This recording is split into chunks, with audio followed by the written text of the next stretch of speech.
Beredar video memperlihatkan momen haru seorang pedagang ketiduran di sebelah dandang panas saat tunggu pembeli, viral di media sosial. Video tersebut diunggah oleh akun Instagram Birunya Rina, Jumat, 21 Juli 2023. Dalam memenuhi kebutuhan hidup, seorang kepala keluarga akan berjuang mendapatkan rezeki untuk keluarganya. Walau sesulit apapun pasti akan dilakukan oleh seorang ayah untuk keluarganya. Sama halnya dengan seorang pedagang yang tertidur di dekat gerobak di sebelah dandang yang panas. Seorang pria pun merekam pedagang itu dan langsung menghampirinya. Pedagang itu sangat ngantuk menunggu pembeli, saking ngantuknya pedagang itu tertidur di sebelah dandang yang panas menempel di pipinya. Seorang pembeli pun membangunkan pedagang itu.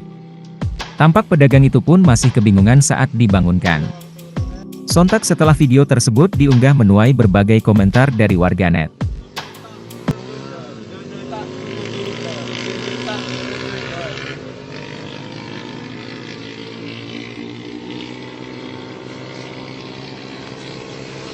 Masya wong turu kecoblokan kok tak panas raine ya.